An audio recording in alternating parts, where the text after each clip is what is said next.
नमस्कार, स्वागत है आपका फायदेमंद फंड्स के इस हफ्ते के कार्यक्रम में। मेरा नाम नीरज वाजपेयी है और हर हफ्ते हम एक बेहतरीन फंड और बेहतरीन फंड मैनेजर से बातचीत करते हैं। आज हम जिनसे बातचीत करने वाले हैं उनका नाम है पंकज टिब्रेवाल और वो कोटक एएमसी में सीनियर एग्जीक्यूटिव वाइस प्रेसिडेंट और फंड मैनेजर हैं। हिंदुस्तान में अगर एक दो बढ़िया फंड मैनेजर के हम नाम लेंगे तो पंकज जी उसमें शुमार होते हैं। और जो फंड उन्होंने मैनेज किए हैं, जिनकी आज हम खासतौर पर चर्चा करेंगे, वो स्मॉल कैप फंड और इमर्जिंग मार्केट फंड्स है। और उन दोनों का एयूएम आप देखें तो करीब 32,000 करोड़ रुपए हो चुका है। तो एक शानदार 20-22% की कैगर ग्रोथ आपको देखने को मिली है। तो बाजार इस जंक्चर पर खड़ा है कि जहाँ पे आपको फंड के ज़रिए एक बेहतर निवेश का ऑप्शन मिलता है। तो इसीलिए हर हफ्ते हम कोशिश करते हैं कि एक बेहतरीन फंड और एक बेहतरीन फंड मैनेजर से आपकी बातचीत कराई जाए। और इसी सिलसिले में आज हम पंकज जी से बात करें। पंकज जी, बहुत बहुत स्वागत है आपका फायदेमंद फंड्स में। और इससे पहले कि मैं आपके फंड के अंदर एंटर करूं, उसकी निटिग्रिटीज़ को समझूंगा, हम पहले ये जानना चाहते हैं कि थोड़ा सा जो ये मार्केट का इस समय सिनेरियो है, पिछले 1-1.5 महीने से हम लोगों ने एक बड़ी तेज़ रफ्तार से हाइस की तरफ रफ्तार बढ़ा दी है। कुछ डेटा पॉइंट्स भी सजेस्ट करते हैं कि महंगाई कंट्रोल हो रही है। तो इस वक्त आप लोगों का नज़रिया क्या है बाजार पे? नमस्कार Neeraj ji and thank you, आपने बहुत जेनरस और काइंड इंट्रोडक्शन दिया। अगर मार्केट को लास्ट 1 महीने में देखें तो क्लियरली मार्केट अब ये रिफ्लेक्ट कर रहा है कि second half of this financial year कहीं ना कहीं महंगाई दर और ब्याज दर पीक आउट कर जाएंगे और यहाँ से उनकी ट्रेजेक्टरी डाउनवर्ड्स रहेगी, चाहे वो ग्लोबल हो या लोकल हो। एंड मार्केट को ये कॉन्फिडेंस इसलिए आ रहा है कि अगर आप लास्ट 3 महीने में देखो तो खाली कच्चे तेल को अगर आप साइड कर दो तो बाकी सारी कमोडिटीज, चाहे सॉफ्ट या हार्ड हो, सब में करीबन 25 से 30% की गिरावट है। और कहीं ना कहीं मार्केट अब ये व्यू फॉर्म कर रहा है कि ब्याज दर और इन्फ्लेशन, महंगाई दर दोनों यहाँ से नीचे आएंगे और उनकी ट्रेजेक्टरी पिक आउट हो गई है।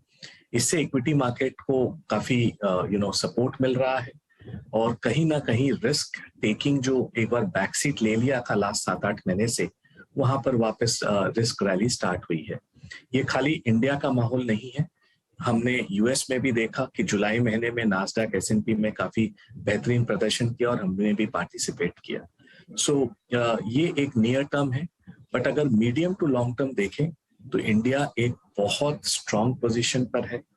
इस कैलेंडर ईयर 2022 में हम विश्व की सबसे बड़ी कंट्री में सबसे फास्टेस्ट ग्रोइंग इकोनॉमी होंगे और ये 2023 में भी यह चीज रहेगा। और सारे निवेशक इस चीज को नोटिस कर रहे हैं कि इंडिया एक गोल्डन डेकेड एरा में एंटर कर रहा है। और अगर ये कोई पॉलिसी साइड में हम मिस्टेक ना करें तो ये डेकेड हमारा डेकेड हो सकता है जब हम 3 ट्रिलियन से 10 ट्रिलियन की तरफ इकोनॉमी में साइज में मूव होंगे और मार्केट कैप भी उसे धीरे धीरे फॉलो करेगा। तो शॉर्ट टर्म में नॉइजेस बहुत रहेंगे नीरज जी, कभी रूस, कभी यूक्रेन, कभी दुबई, कभी लीबिया, कभी क्रूड, कभी यूएस, कभी यूरोप। बट अगर जो निवेश अपने सेंटिमेंट और इमोशन को संभाल के चले और बिग पिक्चर को ना मिस करे तो ये डेकेड काफी रिवॉर्डिंग रह सकता है निवेशकों के लिए, इंडिया के लिए। जी, बिल्कुल सही कहा आपने। और जिस तरीके की फंड फ्लो और ग्रोथ हमारी कंट्री में दिख रही है, उससे ये उम्मीद बनती है कि हम लोग एक फास्टेस्ट ग्रोइंग, मैं भी थोड़ी देर पहले ही आईएमएफ का डेटा पढ़ भी रहा था जिसमें तमाम उन कंट्रीज़ का जिक्र किया गया जो फास्टेस्ट है, तो हिंदुस्तान उनमें से एक है जो सबसे तेज़ ग्रोथ लेके चल रहा है। पंकज जी, लेकिन एक सवाल मेरे मन में हमेशा ही रहता है कि ये जो आपने कहा एक विलन है क्रूड, ये हमेशा हम लोगों को परेशान करता रहता है, ऊपर नीचे होता। आजकल तो बड़ा अच्छा है कि एकदम नीचे चला गया है। लेकिन मेरा सवाल ये है कि जैसे अमेरिका में ब्याज दरें लगातार बढ़ती रहती है तो हम न चाहते हुए भी मजबूरी में हमको अपनी करेंसी को मैनेज करने के लिए या फ्लो को मैनेज करने के लिए वो कदम उठाने पड़ते हैं। तो क्या ये एक हमारे लिए स्पॉइलर हो सकता है, ये हमको शॉर्ट टर्म की एक दिक्कत ये बनी रहेगी अगले साल 6 महीने तक? और दूसरा इससे जुड़ा सवाल है कि क्रूड जो है, जिस तरीके से दुनिया भर में जियोपॉलिटिकल तनाव बढ़ा हुआ है, आपको लगता है कि 100 के नीचे रहेगा ये? बहुत ही उम्दा सवाल पूछा है नीरज जी आपने। तो ये पूरे जो सेटअप है आज के दिन, मैक्रो सेटअप, जहां पर इंडिया काफी स्ट्रांग पोजीशन पर है, एक बड़ा जोकर इन द पैक आज के दिन क्रूड ही है।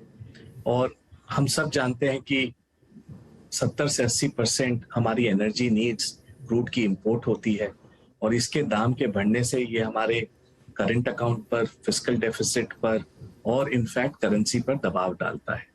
सो क्लियरली आज के दिन जो हम एस्टिमेट करके चल रहे हैं कि ऑन एवरेज दिस ईयर और अगले साल 100 से 110 डॉलर के बीच में कच्चे तेल का दाम रहेगा, और उसी पर हमारा सारा निर्णय और डिसीजन हो रहा है। अगर ये कोई भी जियोपॉलिटिकल तनाव के कारण या सप्लाई शॉक के कारण अगर हम इसमें एक बड़ी तेजी देखते हैं और 150 पौने 200 डॉलर के आसपास आ जाए, तो एक बार के लिए कहीं ना कहीं हमें धक्का लगेगा और ये स्टोरी में कहीं ना कहीं सेटबैक होगी। बट लॉन्गर टर्म अगर हम देखें तो ओवरऑल कच्चे तेल की ट्रेजेक्टरी डाउनवर्ड्स है। जैसे जैसे इलेक्ट्रिक व्हीकल्स, जैसे जैसे अलग रिन्यूएबल सोर्सेज हमारे सामने आएंगे, लोग अपने आप को फॉसिल फ्यूल से अलग करेंगे। But in the short term demand supply, आपने सही बोला, बहुत टाइट है। कहीं ना कहीं जियोपॉलिटिकल के कारण सप्लाई साइड में प्रेशर है और डिमांड कोविड के बाद नॉर्मलाइज हो रही है, चाहे वो ऑटोमोबाइल की डिमांड हो या एविएशन की डिमांड हो, दो जो सेक्टर कच्चे तेल को सबसे ज्यादा यूज करते हैं, और इसके कारण कहीं ना कहीं भाव एकदम स्टेबल और स्ट्रेंथ दिखा रहा है। तो मीडियम टर्म में ये एक सबसे बड़ा रिस्क है, जोकर इन द पैक है, और हमें इसे क्लियरफुली ऑब्जर्व करना चाहिए। पंकज जी, पिछले एक साल या 14-15 महीने में ले लीजिए तो लगभग 3 लाख करोड़ की बिकवाली एफपीआईज ने की, और पिछले एक महीने में आप देखिए तो करीब 20,000 करोड़ की बाइंग उन्होंने करी। तो इसको हम लोग ये देख रहे हैं कि भाई वो रुख पलट गया है, अब वो बाइंग पे उतर आए हैं।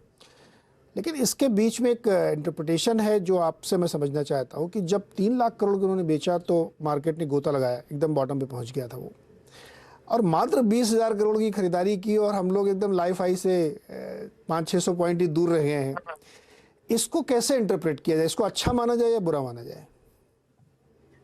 नीरज जी, एक मेरे 20 साल के करियर में जो सबसे बड़ा चेंज देख रहा हूँ कि डोमेस्टिक निवेशकों को इस बार जो इंडिया पर कॉन्फिडेंस है, इक्विटी मार्केट पर कॉन्फिडेंस है, वो क्लियरली झलक के आ रहा है। हमने 2002 से 2022 तक करीबन $450 बिलियन का गोल्ड इंपोर्ट किया, और हमारे इक्विटी को बेच के हमने गोल्ड में निवेश किया, और उसका हमने देखा कि रिटर्न्स कुछ भी नहीं है, और एक्चुअली इक्विटी मार्केट का हमने जो 19 या 20% शेयर होल्डिंग विदेशी मित्रों को दे दिया। अब डोमेस्टिक घरेलू इन्वेस्टर्स ये बोल रहे हैं कि ये सबसे बेस्ट एसेट क्लास है वेल्थ क्रिएशन के लिए, और पहली बार हुआ है कि गोरे करीबन $33 बिलियन का माल बेच गए, ऑलमोस्ट 3 लाख करोड़, और मार्केट खाली 17-18% नीचे था ओवरऑल, और $3.5 बिलियन उन्होंने जब लेने की कोशिश की, मार्केट 18% ऊपर आ गया। तो ये दिखाता है कि इस बार डोमेस्टिक और घरेलू निवेशकों ने कितने मैच्योरली बिहेव किया है, और ये डोमेस्टिक सेविंग्स एक सुनामी और एक फोर्स की तरह आई है जिन्होंने एक काउंटर अटैक किया है। और हमारे हिसाब से अगर हम आंकड़ा देखते हैं तो डोमेस्टिक्स के पास करीबन 3.5 लाख करोड़ का एम्यूनेशन एनुअलाइज्ड है। 12,000 करोड़ का सिप बुक है, तो उसको आप 12 से गुना करें तो 1.5 लाख करोड़ वो होता है। बैलेंस एडवांटेज फंड्स करीबन 2 लाख करोड़ की कैटेगरी हो गई है। ऑन एवरेज 30% उनके आज अंडरवेट इक्विटी है, तो अगर हम देखें तो 60,000 करोड़ वहां से। ईपीएफओ नॉर्मली 1 लाख करोड़ निवेश करता है मार्केट में हर साल, तो करीबन 1 लाख करोड़ वहां से आ गया, प्लस इंश्योरेंस, पीएमएस, एआईएफ मिला के सब कुछ करीबन 3.5 लाख का एम्यूनेशन है हमारे पास, जो हमने देखा इस बार हमने काउंटर किया, और ये एक बड़ा फोर्स बन गया है। जस्ट आपको एक एनेक्डोट देता हूं। एक विश्व के सबसे बड़े स्ट्रैटेजिस्ट ने लास्ट वीक अपने मंथली कॉल किया। प्रेजेंटेशन के बाद 10 या 11 क्वेश्चन हुए, उसमें से अधिकतर क्वेश्चन इंडिया के ऊपर किया गया कि हम कैसे पोजीशन करें, क्या करें, ये डोमेस्टिक वाले कब जाएंगे, कब आएंगे, क्या लगता है आपको? तो सारे विदेशी निवेशक बहुत बहुत कंफ्यूज्ड हैं, क्योंकि उन्होंने स्टार्ट ऑफ द ईयर में चाइना खरीदा, इंडिया बेचा, और आज उनकी डबल वैमी हो गई है। चाइना एक साल में 35% नेगेटिव रिटर्न है डॉलर टर्म्स में, इंडियन मार्केट 4% पॉजिटिव रिटर्न है डॉलर टर्म्स में, और उनकी डबल वैमी हुई है। सो आने वाला समय हमें लग रहा है कि विदेशी मित्र इंडिया को काफी पॉजिटिवली देख रहे हैं, खाली वैल्यूएशन है जो उन्हें पीछे रखा हुआ है। अगर थोड़ा भी टाइम करेक्शन या एब्सोल्यूट प्राइस करेक्शन होता है, ये मुझे हाई कन्विक्शन है कि विदेशी मित्र इंडिया को इग्नोर ज्यादा टाइम तक नहीं कर सकते। अच्छी चीज़ तो महंगी में लेनी पड़ेगी। इस बार उनको बहुत भारी पड़ा है। 3 लाख उनके और 3 हमारे, 6 लाख करोड़ जब चलेगा मार्केट में तो सोचिए कहाँ जाएगा। इसीलिए मैंने ये सवाल ज़रूर पूछा, क्योंकि इस वक्त लोग बहुत ये पूछते रहते हैं। तो देखिए पंकज जी ने कैसे बढ़िया समझाया कि यहाँ से कितनी बड़ी एक तेज़ी की के लिए हथियार एकदम हमारे पास लैस है, हम लोग फायरिंग कभी भी कर सकते हैं। पंकज जी, हम आपके फंड की बात करते हैं। जो स्मॉल कैप फंड है, ज़्यादातर लोग या बहुत सारे लोग ये सोचते हैं, जो यंगस्टर्स हमारे सोचते हैं कि उनको बढ़िया रिटर्न मिले, ज़्यादा मिले, और आमतौर पर देखा गया है कि जो ग्रोइंग स्टॉक होते हैं, जो छोटे वाले स्टॉक होते हैं, उसमें बहुत बढ़िया पैसा बनता है। लेकिन इंडिविजुअली आप करते हो तो कई बार आपसे गलत राय हो जाती है। लेकिन आप जैसे माहिर फंड मैनेजर्स के ज़रिए अगर हम लोग करते हैं तो ज़्यादा अच्छा रिटर्न बनता है। तो मैं ये जानना चाहता हूँ कि आपका जो स्मॉल कैप फंड है, या उसमें आप स्टॉक कैसे चुनते हैं, क्या पैरामीटर्स लगाते हैं? क्या क्या चीज हम देखते हैं जब हम सिलेक्ट करते हैं कंपनियां? पहला कि बिजनेस अपॉर्चुनिटी जो कंपनी ऑपरेट कर रही है, जिस सेक्टर में, जिस इंडस्ट्री में, उसमें उसकी अपॉर्चुनिटी क्या है। क्या वो छोटी मछली बड़े तालाब में है या बड़ी मछली छोटे तालाब में है? इसका मतलब वो अपने आप को बहुत ग्रो कर सकती है, अपॉर्चुनिटी साइज बड़ी है, तो इसका मतलब कहीं ना कहीं अगर कंपनी ठीक काम की तो ग्रोथ के लिए उसके क्वेश्चन नहीं होंगे। तो एक इंडस्ट्री एनालिसिस, कंपनी की पोजीशनिंग, उनका मोट, उनका कॉम्पिटिटिव एडवांटेज, ये काफी। सेकंड, हमने क्या देखा है कि आप इंडिया में आप बिजनेस कर लो, वैल्यूएशन देख लो, फोरेंसिक अकाउंटिंग सब कर लो, लेकिन अगर मैनेजमेंट अच्छी नहीं है, लीडरशिप अच्छी नहीं है, तो नीरज जी आप वो अच्छी कंपनी को भी धीरे धीरे खराब होता देखते हैं। और यहाँ पर हम काफी टाइम स्पेंड करते हैं अंडरस्टैंडिंग कि मैनेजमेंट कैसा है। और हमारा ये स्ट्रॉन्ग कन्विक्शन है कि leopards don't change their stripes. अगर कोई आदमी खराब है और नीयत उसकी खराब है, तो छोटे टाइम में वो अपने को मार्केट के मोमेंटम में बदलता है, लेकिन उसकी नीयत में अगर खोट है तो वो कभी नहीं बदलेगा। और ये ग्राउंड लेवल से हमें फीडबैक मिलता है, उनके इकोसिस्टम से फीडबैक मिलता है, उनके एक्स एम्प्लॉइज से फीडबैक मिलता है, डिस्ट्रीब्यूशन चैनल पार्टनर से मिलता है कि कंपनी की वर्किंग कैसी है, कंपनी का प्रमोटर्स का पैशन कैसा है, इंटीग्रिटी कैसी है। तो ये आर्ट और साइंस कंबाइंड है, जहां हम काफी ग्राउंड लेवल की रिसर्च करते हैं। थर्ड, हम देखते हैं कि वैल्यूएशन कैसा है। और फोर्थ, हम देखते हैं कि भाई पीएनएल तो सब सही है, लेकिन कंपनी असली में बैलेंस शीट और कैश फ्लो पर कैसा है। और यहाँ हम एक मंत्रा जो फॉलो करते हैं कि top line is vanity, bottom line is sanity, और cash in bank is reality. आप कितनी भी अपनी रेवेन्यू ग्रो कर लो, अगर वो प्रॉफिट ने नहीं बदले तो उस रेवेन्यू का कोई मतलब नहीं, और उस प्रॉफिट का कोई मतलब नहीं अगर वो कैश फ्लो में नहीं पकड़े, रोकड़े में नहीं बदले। तो ये हम क्लियरली उसको इवॉल्व करके देखते हैं कि लास्ट 5-10 साल में इस कंपनी ने कैश फ्लो कैसे मैनेज किया है, बैलेंस शीट कैसे मैनेज किया है, और कोई भी साइकिल अगर मंदी की आई तो ये अपने आप को सरवाइव कर पाएंगे कि नहीं। और ये पूरा चीज कॉम्बिनेशन करके फिर हम लिक्विडिटी देखते हैं स्टॉक में, और अपॉर्चुनिटी साइज देखते हैं, और हम फिर उस कंपनी में निवेश करते हैं।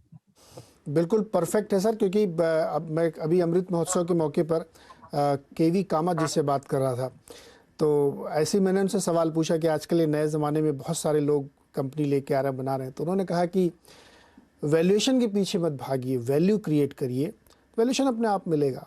कुछ चीज़ें आपको उस तरह से प्लान करनी चाहिए। तो ये अभी बहुत बहुत ही अच्छे समझाया। तो फिर हम थोड़ा सेक्टर्स पे उतरेंगे कि इस समय क्या अच्छा लग रहा है, किस दिशा में जा रहे हैं लोग, उस पर बातचीत होगी।